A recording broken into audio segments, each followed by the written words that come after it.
जिंदगी तभी हंसती मुस्कुराती है जब आप सेहतमंद रहते हैं। शरीर का हर एक अंग स्वस्थ रहता है।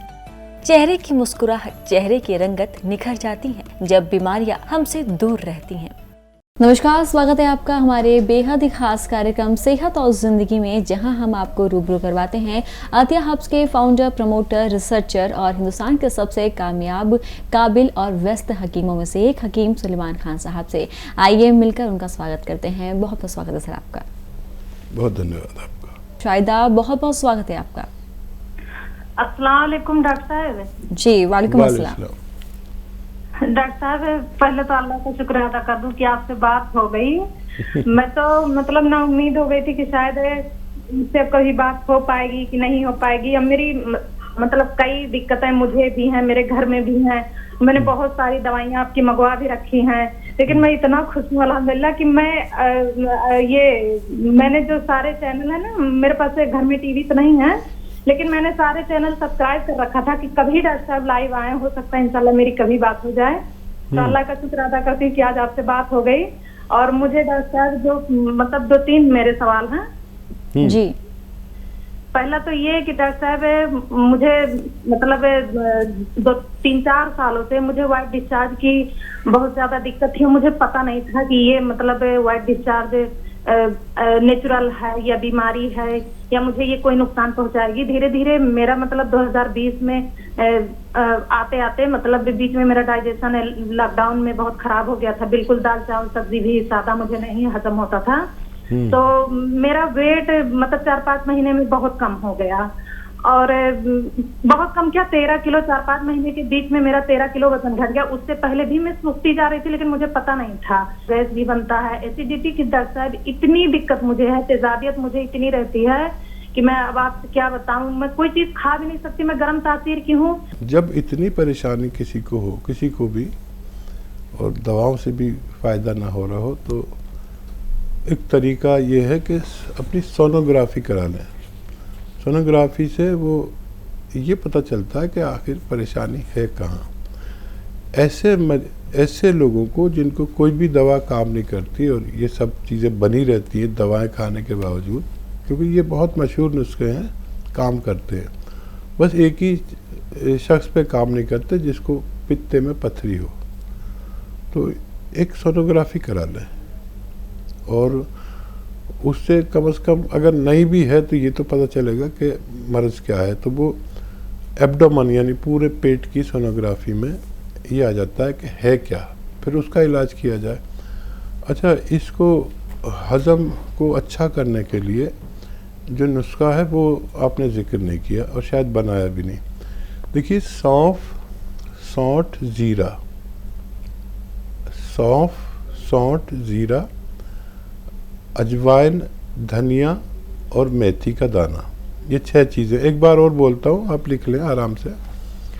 सौंफ, सौंठ, ज़ीरा, अजवाइन, धनिया, मेथी का दाना, ये 6 चीज़ें 100-100 ग्राम लेकर पाउडर बना लें और इसका 1 चम्मच खाएं, छोटा चाय का चम्मच भर के, और 1 चुटकी नमक जैतून पानी में मिला के इस पानी से खाएं।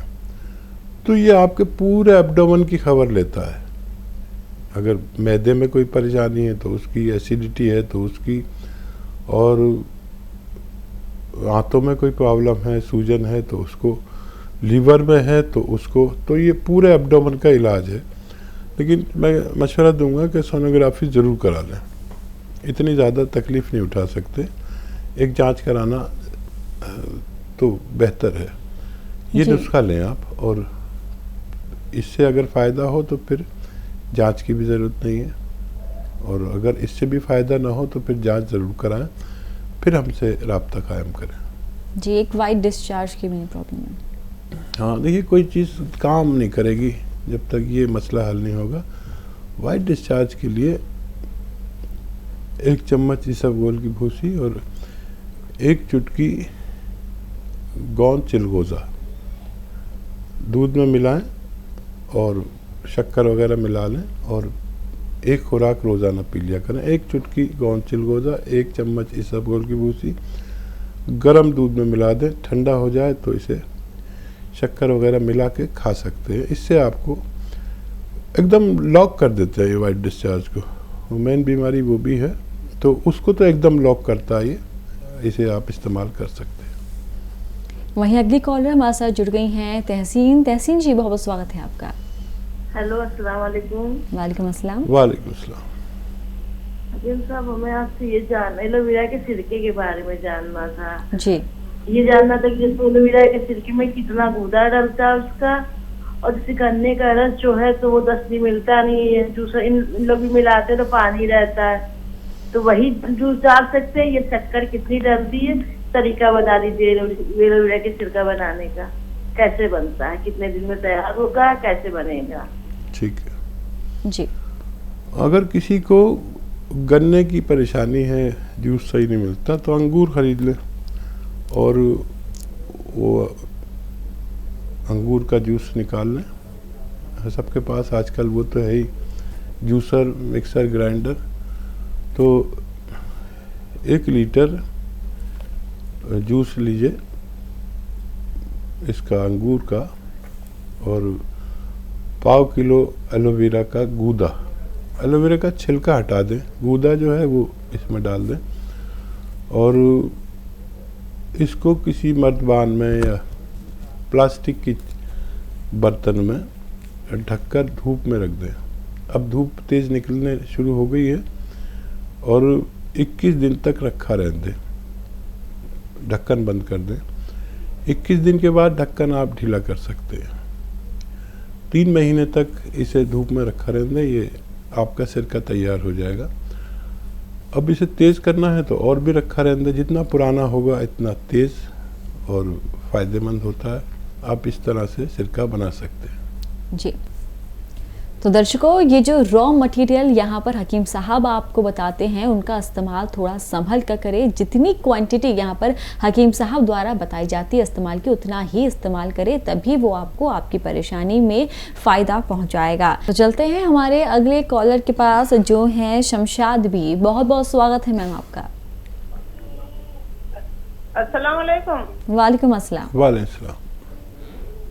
डॉक्टर साहब, है ना, मैंने नमक जैतून मंगवाया था, और आप बताते हैं 1 चुटकी नमक जैतून और 1 चुटकी खाने का सोडा, तो उससे मुझे बहुत आराम हुआ है साहब। डॉक्टर साहब, अच्छा, मेरा जी। लीवर ठीक से काम नहीं करता था, और मेरे पित्ता भी, मतलब पित्ते का भी ऑपरेशन हो चुका है। मेरे को पित्ते का ऑपरेशन हुए को 10 साल हो गए। मैं जब से बहुत परेशान थी, और जब से आपका ये प्रोग्राम देख रही हूँ मैं, और नमक जैतून और ये लिया मैंने, अलसी का पाउडर भी लिया साथ में, तो मुझे बहुत आराम है। बहुत शुक्रिया आपका बताने का। और क्या सवाल है आपका? मेरा ये सवाल है कि जो आप उन्नाव, सतीस्थान और ये सब बताते हैं, मैं लेती हूँ और सब घर वालों को देती हूँ। अल्लाह का शुक्र है कि है ना, 5-7 दिन में आराम हो जाता है। जी। हाँ। जी, बहुत शुक्रिया। और है ना, ये जो छोटे बच्चे हैं हमारे यहाँ पर, ये 1.5 साल का है और एक 2.5 साल की लड़की है, उनको बहुत सर्दी होती है, तो क्या उनको थोड़ा मैं शहद में मिला के ये दे सकती हूँ? जी, ठीक है। ठीक। अल्लाह का बड़ा शुक्र, परवाले का बड़ा इनाम कि आपको जल्दी फ़ायदा देता है। और ये नुस्खे वैसे 5-6 महीने लेने की मैं अपील करता हूँ, लेकिन किसी को बहुत जल्दी वाकई फ़ायदा होता है। हमें पता नहीं होता किसको जल्दी फ़ायदा होगा। और छोटे बच्चों को बहुत बराए नाम बहुत मामूली सा चटा सकते हैं। और छोटे बच्चों के लिए वैसे अलग से दवाएं आती हैं, डॉक्टर्स एलोपैथ में आती हैं। यूनानी में कोई ऐसा इंतज़ाम नहीं है कि अलग से दवाएं बना दें, लेकिन आप उनकी उम्र के हिसाब से ज़रा सा चटा दिया करें उन्हें। जो 1.5-2 साल के बच्चे हैं, और जो 7 साल का बच्चा है उसे आधा चम्मच दे सकते हैं। शहद में डाल के रख दें ये सफ़ूफ, और वो एक माजून बन जाएगी, तो आधा चम्मच बड़े बच्चों को, और 12 साल से बड़े बच्चों को 1 चम्मच भी दे सकते हैं। और देखिए, ये जो नमक जैतून और खाने का सोडा है, ये वाकई ये पित्ते का काम करता है। मैं लोगों से कहता हूँ कि जिसका पित्ता रिमूव हो गया हो, तो वो एक चुटकी नमक जैतून, एक चुटकी खाने का सोडा और धनिया के साथ लिया करें या अलसी के साथ लिया करें, तो फिर पित्ते की ज़रूरत नहीं है, क्योंकि पित्ता तो निकलवा दिया आपने।